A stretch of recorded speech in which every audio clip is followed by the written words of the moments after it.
북한 여군은 혼자 나가면 당합니다. 여기저기 만져지는 여군, 한국 와서 범죄인 줄 알았습니다. 안녕하십니까?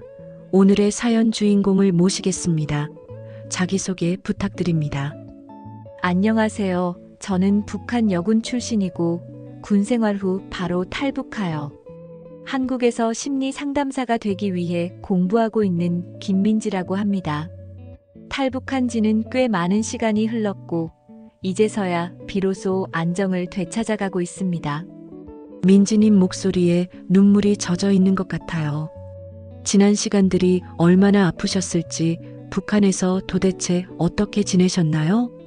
저는 황해남도에서 나고 자랐습니다. 굶주림이 일상이었던 가난한 집안, 희미한 미래조차 그리지 못했던 17살의 소녀였죠. 그때 제 눈에 들어온 유일한 희망은 군복이었습니다. 장군님의 군대가 되자는 선동구호는 저 같은 흙수저 여자에게 당원이 될 수 있는 유일한 통로처럼 보였고, 그것은 저에게 알 수 없는 자부심을 안겨주었습니다. 하지만 군문에 들어선 순간 저는 여자로서의 모든 것을 포기해야 했습니다. 17살 한국에서는 꿈과 사랑이 가득한 청춘을 즐길 나이. 그러나 저는 5년 넘게 연애, 자유, 가족과의 모든 연결을 단절당한 채 부대라는 작은 우물 속에 갇혔습니다. 부모님은 제가 어떻게 사는지조차 알지 못했습니다. 북한 여군의 복무 환경은 인간의 한계를 시험하는 곳이었습니다. 특히 여름과 겨울은 죽음의 계절이었죠. 34도가 넘는 살인적인 폭염 속 긴팔 군복은 뜨거운 갑옷이 되어 살을 찢었습니다. 제 몸무게보다 무거운 흙과 돌덩이를 나르며 건설 현장을 오갈 때면 땀방울은 눈물처럼 뺨을 타고 흘러내렸습니다. 온몸의 근육이 찢어지는 듯한 고통 속에서도 나는 악발이다 되뇌며 버텼습니다. 육체적 고통은 감내할 수 있었습니다. 하지만 진정으로 저를 좀먹었던 것은 차마 입에 담을 수도 없는 군관들의 성적인 폭력이었습니다. 일반 병사들에게는 화장품조차 보급되지 않았습니다. 메마르고 거친 피부에 갈라진 입술은 여군들의 당연한 모습이었습니다. 그런데 유독 저만 불그스름하고 도톰한 입술을 가졌으니 그 짐승 같은 인간들의 시선이 저에게 꽂혔습니다. 어느 날 정치지도원이라는 군관이 끈적한 손가락으로 제 입술을 비비며 화장을 했는지 확인해야겠다는 역겨운 명목으로 저를 자기 방으로 불렀습니다. 좁고 답답한 방 안, 문이 닫히는 순간 심장이 쿵 하고 바닥으로 떨어지는 것 같았습니다. 가까이 와봐, 김민지 동무. 입술이 왜 이리 붉어? 여자 군관 동무들도 다 푸석푸석한데 자네만 특별하구만. 그의 목소리는 끈적했고 눈빛은 제 몸을 훑어내렸습니다. 소름이 돋았습니다. 그의 더러운 손이 제 가슴을 움켜쥐는 순간 저는 온몸이 얼어붙는 듯 했습니다. 역겨운 입술이 제 입술을 덮쳤을 때 저는 필사적으로 몸부림쳤습니다. 저기 군관 동지 이러시면 안 됩니다. 여자의 미약한 힘으로 남자의 폭력을 막을 순 없었습니다. 절규는 목구멍에서 맴돌 뿐 비명조차 지를 수 없었습니다. 그는 제 귓가에 숨을 뿜으며 속삭였습니다. 겁먹지 마라, 김민지. 괜찮다. 장군님을 위해서라면 이런 희생쯤이야. 저는 마지막 남은 존엄성으로 빌었습니다. 제발 피임 좀 해주세요. 제발요. 그의 눈빛은 저를 비웃는 듯 했습니다. 어린 것이 뭘 안다고. 걱정 마라. 내가 알아서 할 테니. 그 쓰레기 같은 자는 제 간청을 비웃으며 저의 몸에 추악한 흔적을 남겼습니다. 그가 입단 결정에 막강한 권한을 가진 자였기에 그의 요구를 거부하는 순간 제 모든 미래는 송두리째 날아갈 터였습니다. 저는 무기력하게 한 줌의 먼지처럼 짓밟힐 수밖에 없었습니다. 북한은 인권이라는 단어가 없는 곳이었습니다. 성폭력 피해자는 오히려 행실이 불결한 여자, 먼저 유혹한 여자라는 낙인이 찍혔습니다. 감히 고발할 엄두조차 내지 못했습니다. 그 미친 국가에서는 가해자보다 피해자가 더 욕을 먹는 곳이었으니까요. 그 사건 이후 저는 매일 밤 임신했을까봐 불안에 떨며 잠 못 이루는 나날을 보냈습니다. 3주 뒤 어지럼증과 허리 통증, 아랫배의 둔한 통증이 저를 덮쳤습니다.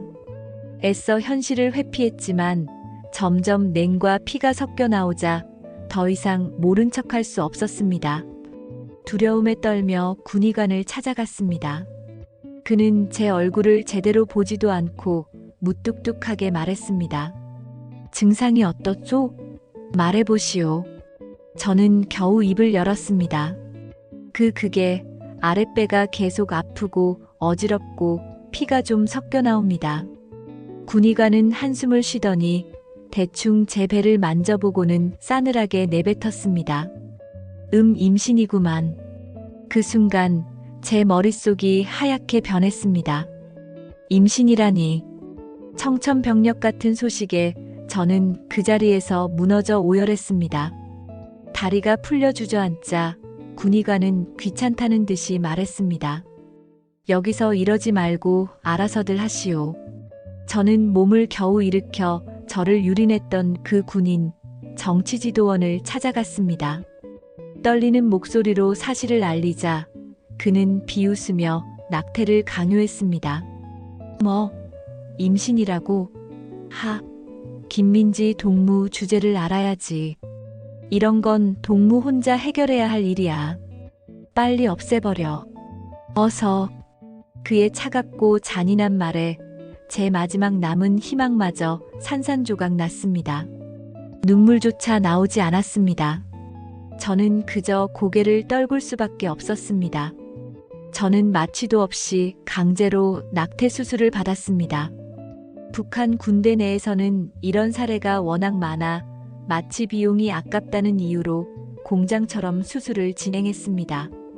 차가운 수술 기구가 제 몸속을 휘젓는 고통은 육체적인 것 이상이었습니다.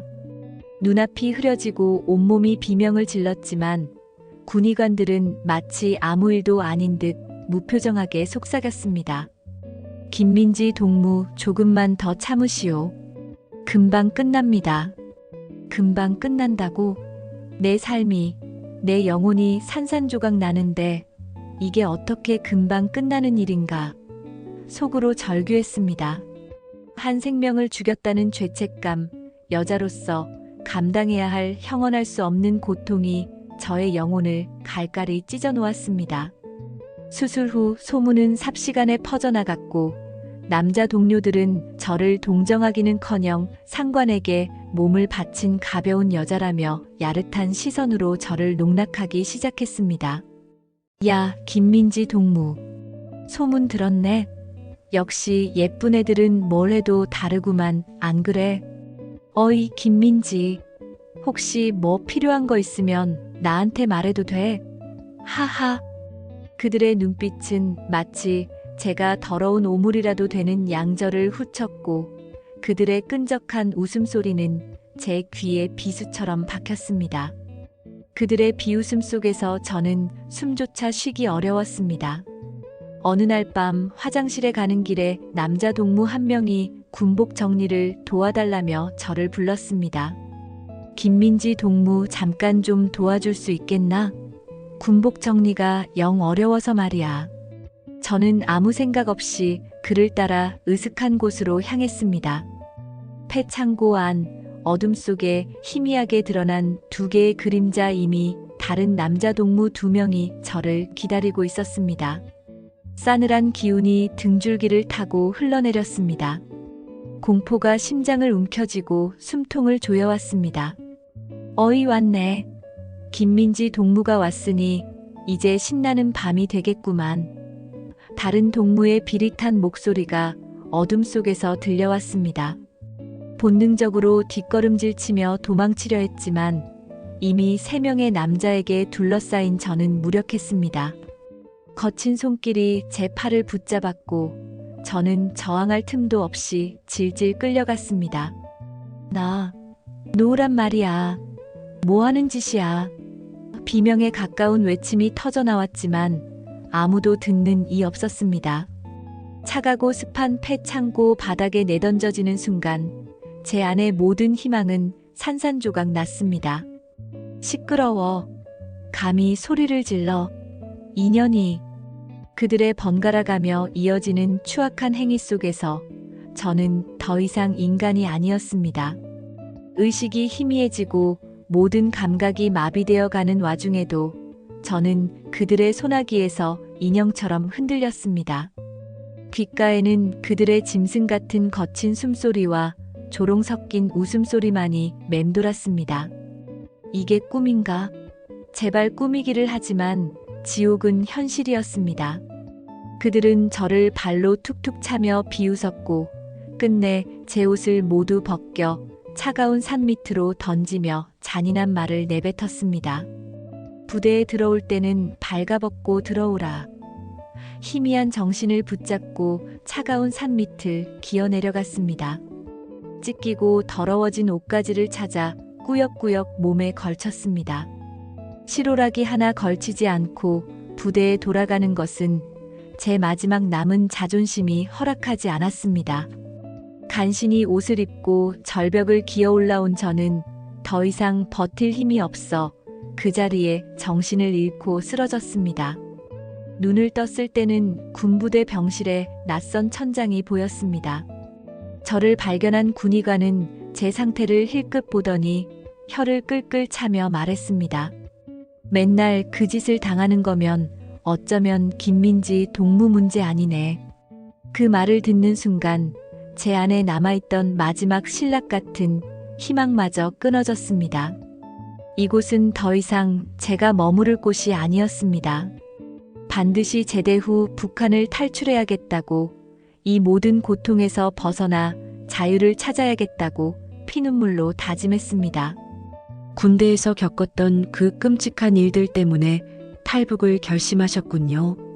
쉽지 않은 결정이었을 텐데 어떤 마음이셨나요?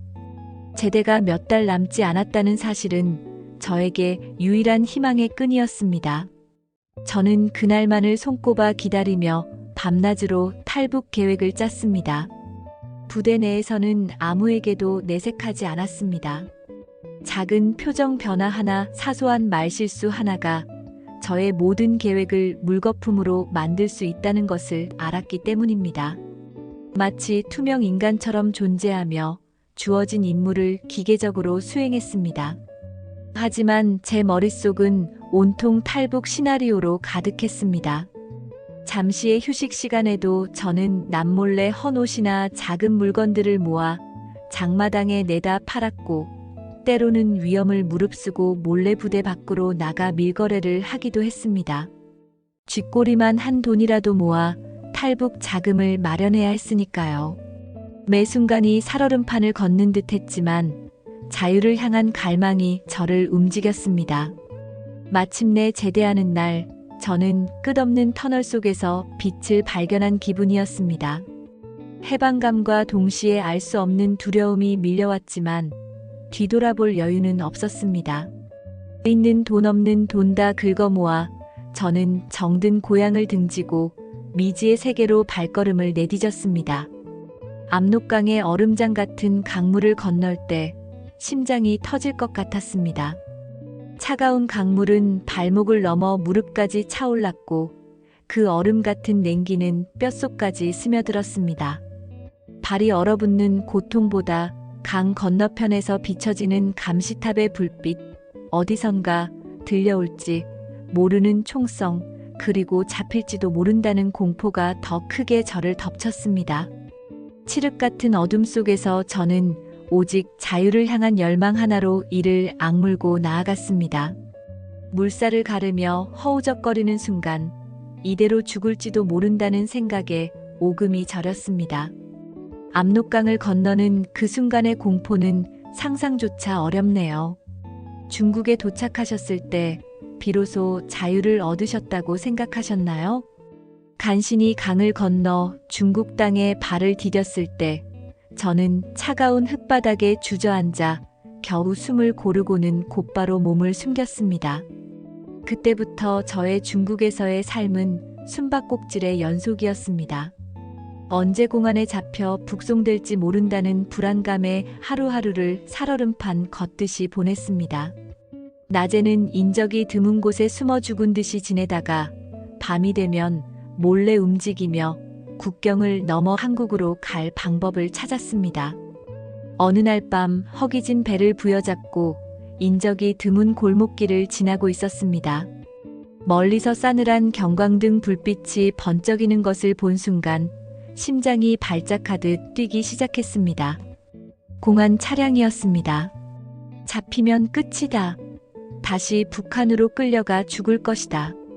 머릿속에 공포가 꽉 들어찼습니다. 주변을 둘러볼 틈도 없이 저는 본능적으로 쓰레기가 가득 쌓인 냄새나는 컨테이너 뒤로 몸을 던졌습니다. 숨을 멈추고 웅크린 채 심장이 터질 듯한 소리가 밖으로 새어나갈까봐 귀를 막았습니다.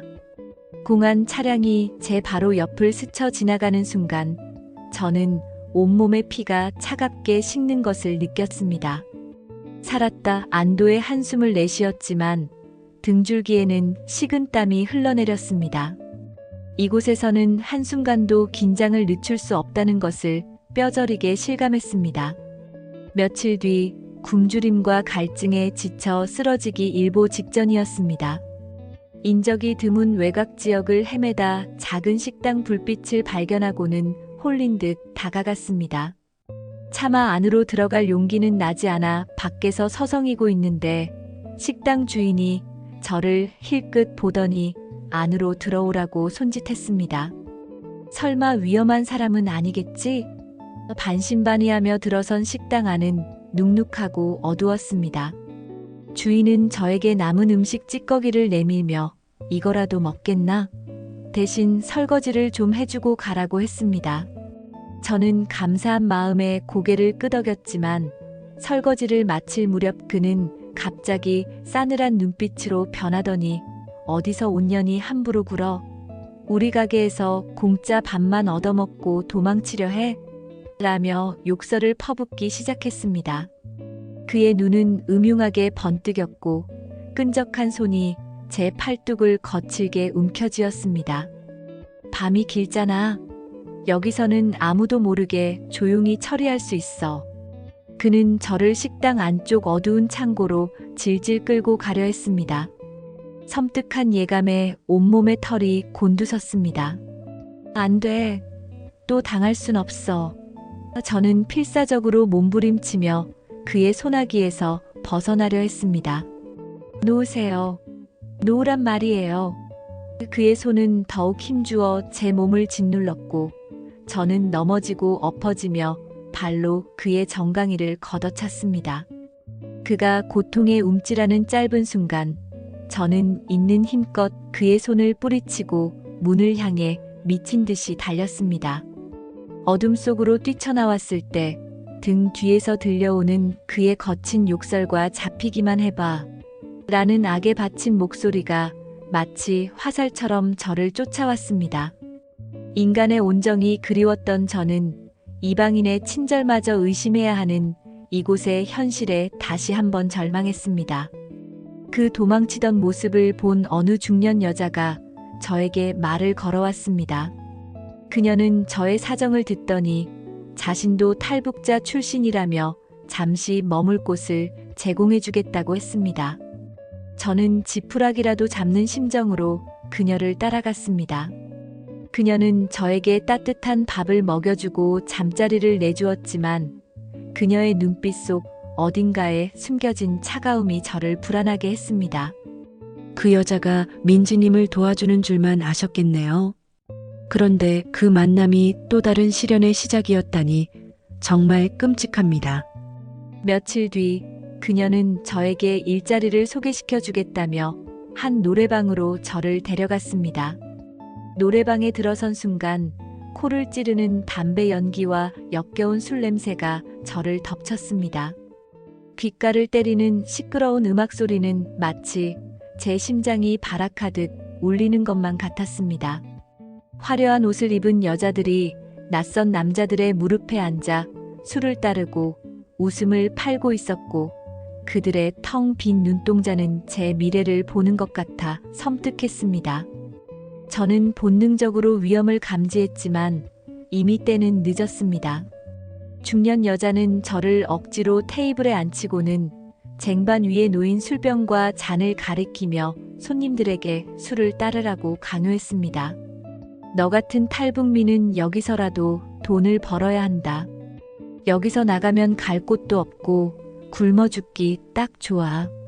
그녀의 목소리는 다정했던 처음과 달리 비수가 되어 제 심장을 찔렀습니다. 제가 거부하자 그녀는 싸늘한 눈빛으로 저를 쏘아보며 귓가에 속삭였습니다. 얌전히 말 들으면 편할 거야. 쓸데없는 생각 말고 시키는 대로 해. 그제야 저는 그 여자가 저를 도운 것이 아니라 탈북민들을 대상으로 인신매매를 하는 악마였다는 것을 깨달았습니다. 온몸의 피가 차갑게 식는 듯한 절망감이 저를 덮쳤습니다. 손님들은 저를 마치 물건처럼 훑어보며 비릿한 웃음을 지었습니다.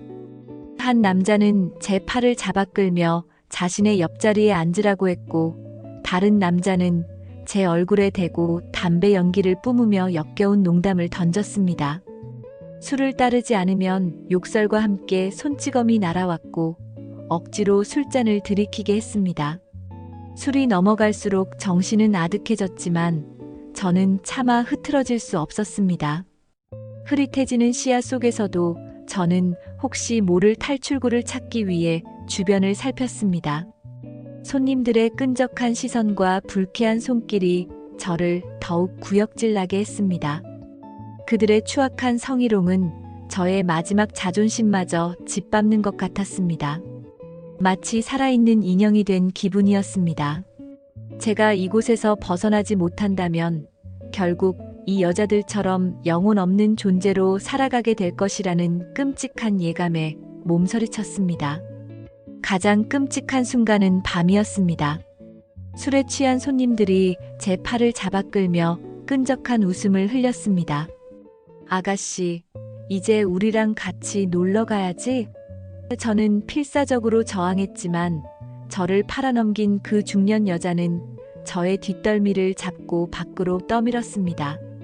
빨리 안 따라가면 여기서 죽을 줄 알아. 그녀의 목소리는 제 귀에 악마의 속삭임처럼 들렸습니다. 저는 억지로 끌려간 호텔방에서 또다시 무자비한 폭력에 시달려야 했습니다. 비명을 질러도 아무도 듣지 못했고 발버둥 쳐도 소용없었습니다. 몸은 멍투성이었고 눈물조차 나오지 않았습니다. 이미 제 영혼은 산산조각 나버린 듯 했습니다.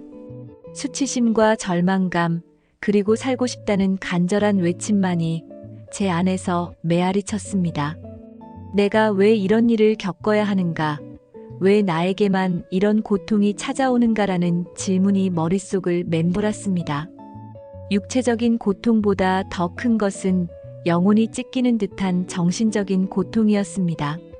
술집에 끌려온 후 저는 몇 날 며칠을 지옥 속에서 살았습니다. 매일 밤 손님들에게 술을 따르고 그들의 더러운 손길과 추악한 농담을 견뎌야 했습니다. 저항할 때마다 그 중년 여자는 저를 때리거나 밥을 주지 않으며 협박했습니다. 저는 점점 인간으로서의 존엄성을 잃어갔습니다. 밤이 되면 억지로 모텔로 끌려가 악몽 같은 시간을 보내는 일이 반복되었습니다. 몸은 멍투성이었고 마음은 이미 산산조각 나버렸습니다. 낮에는 잠시 눈을 붙일 수 있었지만 꿈속에서조차 저는 그들의 소나기에서 벗어나지 못했습니다. 악몽은 현실보다 더 생생했고 깨어나도 고통은 끝나지 않았습니다. 밥을 먹어도 목구멍으로 넘어가지 않았고 물을 마셔도 갈증은 해소되지 않았습니다. 저는 살아있지만 살아있는 것이 아니었습니다. 마치 껍데기만 남은 인형처럼 시키는 대로 움직일 뿐이었습니다. 정말 믿을 수 없는 일들의 연속이네요. 그 지옥 속에서 어떻게 벗어나실 수 있었나요? 혹시 누군가의 도움을 받으셨나요? 그러던 어느 날 밤, 또다시 지옥 같은 시간이 시작될 무렵이었습니다. 저는 멍한 눈으로 술을 따르고 있었는데 문득 한국말이 들려왔습니다. 여기 아가씨들 다 한국에서 온 건가? 고개를 들어보니 중년의 남성 2명이 앉아 있었습니다. 그중 한 남자는 저를 빤히 바라보더니 알 수 없는 연민의 눈빛을 보냈습니다. 저는 순간적으로 알 수 없는 희망을 느꼈습니다. 술을 따르기 위해 가까이 다가갔을 때 저는 떨리는 손으로 작은 쪽지 하나를 그의 손에 쥐어주었습니다. 살려주세요. 짧지만 제 모든 절규가 담긴 글자였습니다. 그는 아무렇지 않은 듯 쪽지를 받아들었고 저는 애써 태어난 척 다른 손님에게로 향했습니다. 밤새 저는 그 손님이 쪽지를 읽었을지, 혹시 모른 척할지, 아니면 저를 도와줄지 온갖 생각으로 잠 못 이루었습니다. 다음 날 기적처럼 그 손님이 저를 콜했습니다. 노래방에 들어서자 그는 저를 보자마자 조용히 미소 지었습니다. 주변의 시선을 피해 그는 저에게 술을 권하며 능숙하게 대화를 이끌었습니다. 오늘 밤 2차로 나랑 같이 가자. 내가 묵고 있는 호텔로. 그의 말에 저는 순간 얼어붙었습니다. 또다시 지옥이 반복되는 것인가? 하지만 그의 눈빛은 어제와 달랐습니다. 그는 제게 조용히 속삭였습니다. 괜찮아, 걱정하지 마. 나는 너를 해칠 생각이 없어. 한국으로 돌아가고 싶나? 그의 나지막한 목소리에 저는 눈물이 핑 돌았습니다. 저는 고개를 끄덕였습니다. 그는 자신도 탈북민들을 돕는 단체와 연결되어 있다고 말하며 저에게 탈출 계획을 조심스럽게 이야기하기 시작했습니다. 우리는 이 차를 핑계로 호텔로 이동했다. 이 방에서 자정까지 기다려라. 내가 잠시 나갔다가 다시 올 테니 아무것도 가져오지 말고 몸만 따라와라. 여기서는 안전하게 빠져나갈 수 있는 길이 있어.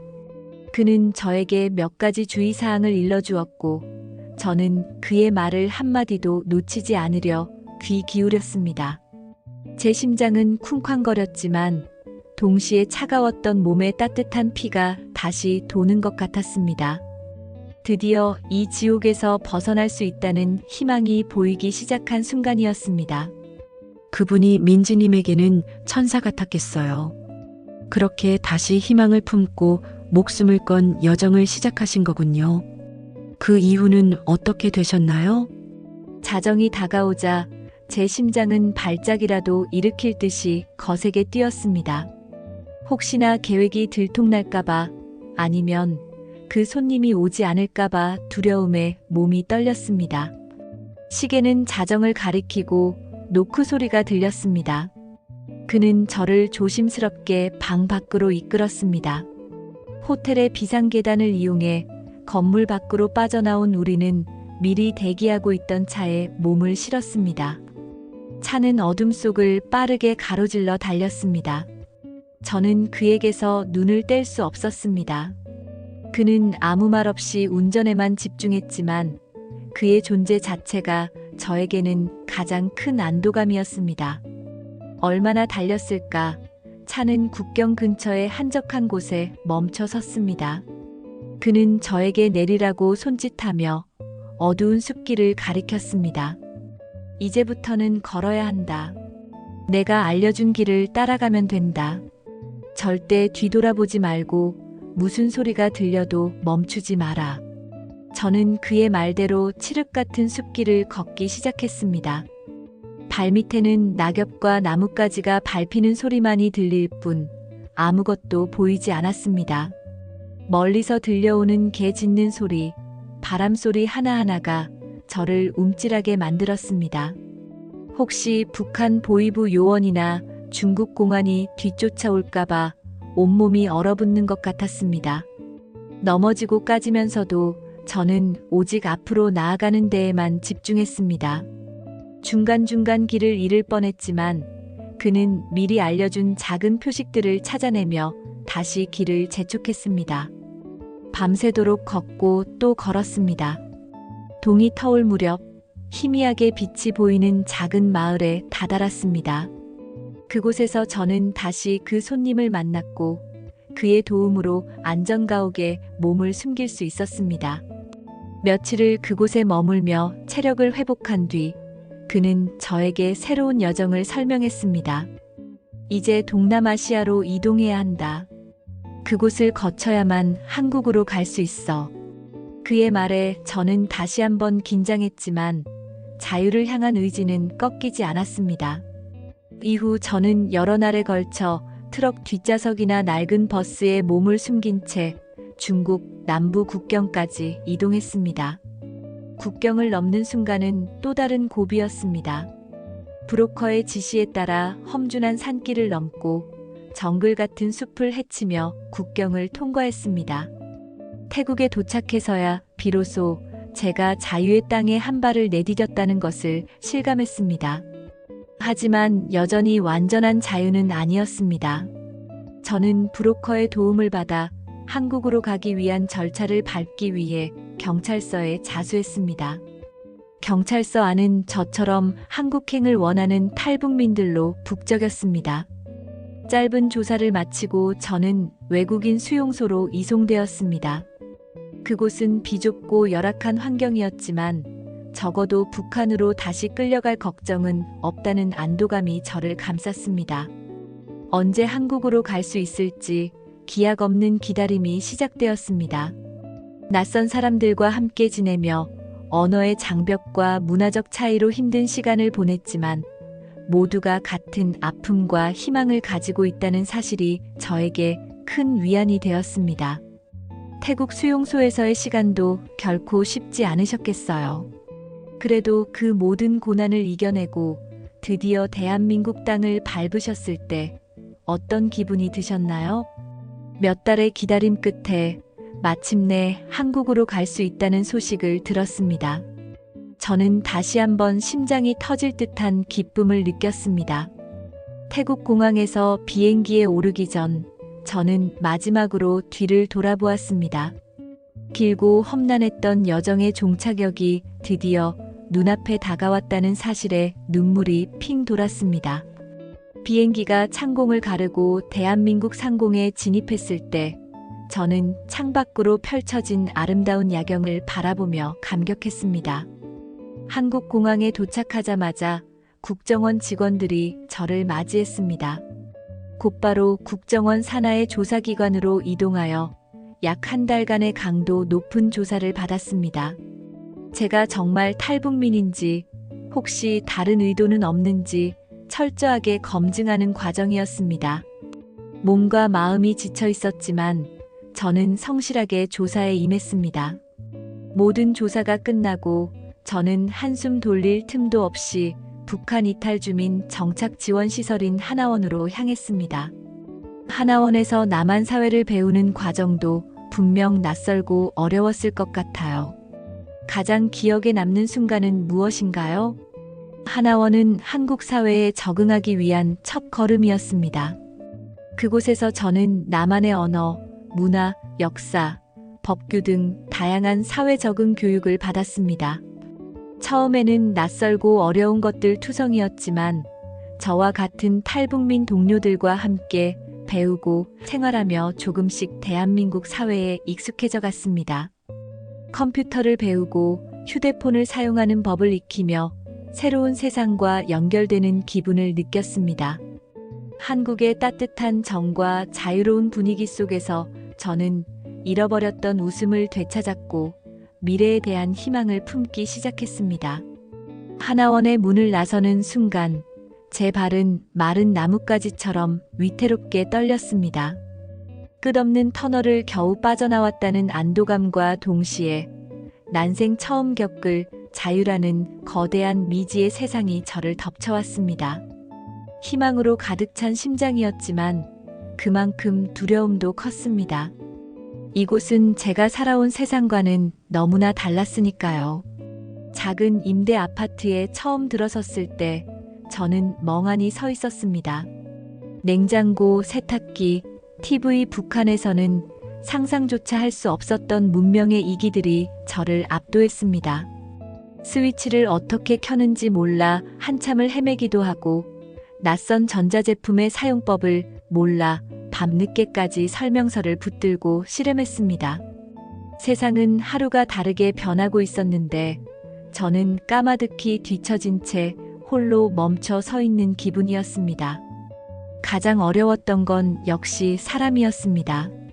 처음 한국 사람과 대화할 때마다 제 북한식 억양은 숨길 수 없는 낙인처럼 느껴졌습니다. 어디서 왔을까? 라는 질문을 들을 때마다 심장이 철렁 내려앉았습니다. 사람들은 친절했지만 때론 저도 모르게 튀어나오는 북한식 표현에 고개를 갸웃했고 저 역시 그들의 빠른 말투나 줄임말을 알아듣지 못해 바보처럼 웃기만 했습니다. 지하철역에서 환승이라는 단어를 몰라 한참을 헤매다 결국 목적지를 지나쳐버린 날은 서러움에 눈물이 터져 나오기도 했습니다. 정말 사소한 것 하나하나가 큰 장벽이 되었겠어요. 그런 어려움 속에서도 지금처럼 심리 상담사의 꿈을 꾸게 된 계기가 있으신가요? 일자리를 구하는 것도 쉽지 않았습니다. 면접을 볼 때마다 탈북민이라는 꼬리표는 저를 위축되게 만들었습니다. 하지만 저는 포기하지 않았습니다.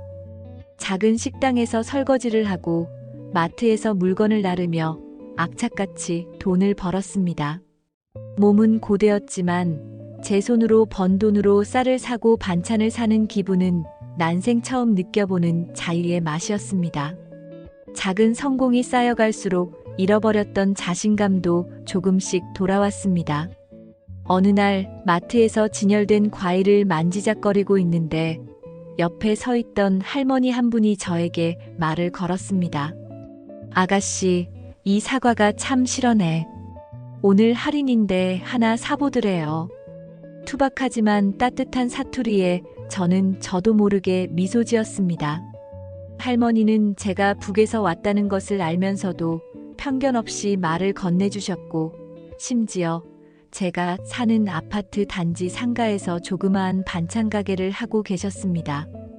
다음 날 할머니의 가게에 찾아가 인사드렸고 그때부터 저는 할머니의 반찬 가게 일을 돕기 시작했습니다.